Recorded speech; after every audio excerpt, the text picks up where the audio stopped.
పెట్టుకున్న రైతు భరోసా పెట్టుబడి సహాయం కూడా ఇవ్వకుండా ఎగరగొట్టాడు. రైతులకు పెట్టుబడికి సహాయం పోయింది, రైతులకు ఉచిత పంటల బీమా ఎగిరిపోయింది, రైతులకు ఈ క్రాపింగ్ లేదు.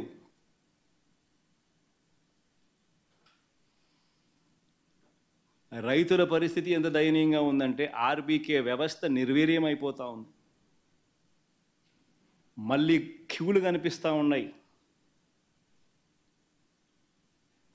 వ్యవసాయ సలహా మండళ్ళు రద్దయిపోయినాయి.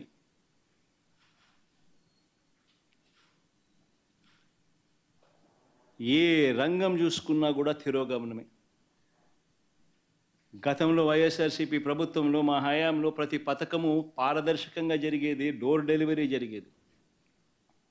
ఈరోజు డోర్ డెలివరీ గాలికి ఎగిరిపోయింది. డోర్ డెలివరీ పెన్షన్ లేదు, డోర్ డెలివరీ రేషన్ లేదు, పారదర్శకత అంతకన్నా లేదు.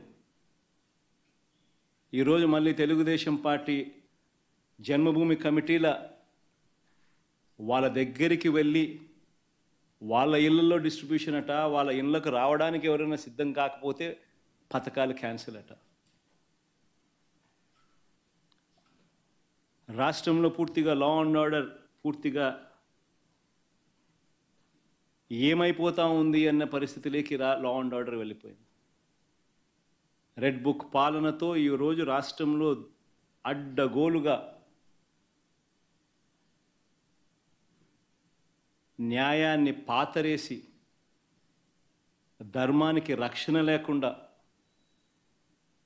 ఈరోజు ఆస్తులు ధ్వంసం చేస్తూ ఉన్నారు, దొంగ కేసులు పెడతా ఉన్నారు, ఇరికిస్తూ ఉన్నారు కేసుల్లో.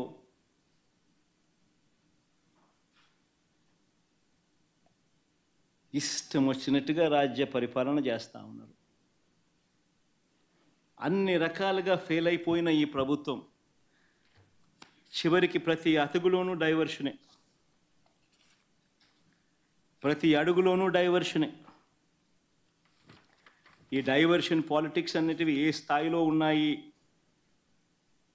అనేది ఒకసారి గమనిస్తే ఆశ్చర్యం కలిగించే విధంగా ప్రతి అడుగులోనూ డైవర్షనే కనిపిస్తాయి. ఎందుకనంటే ఒకసారి గమనిస్తే ఇదే పెద్ద మనిషి చంద్రబాబు నాయుడు గారి హయాంలో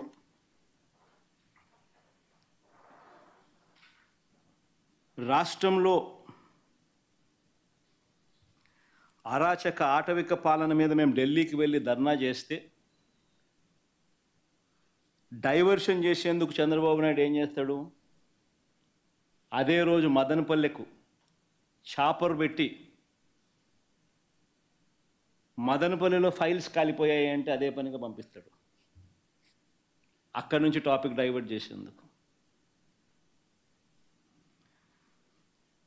రాష్ట్ర వ్యాప్తంగా కూడా రెసిడెన్షియల్ స్కూల్స్లో కానీ, IIITలో కానీ, హాస్టల్లో కానీ, కాలేజీల్లో ఫుడ్ పాయిజన్ జరిగి ఈవెన్ గోరుముద్ద కార్యక్రమంలో కూడా ఫుడ్ పాయిజనింగ్ జరిగి పిల్లలందరూ కూడా అన్యాయమైన పరిస్థితిలో ఫుడ్ బాగా లేదు అని చెప్పి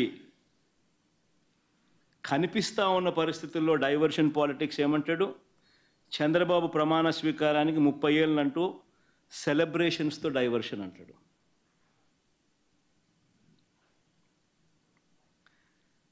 చంద్రబాబు నాయుడు స్కిల్ స్కామ్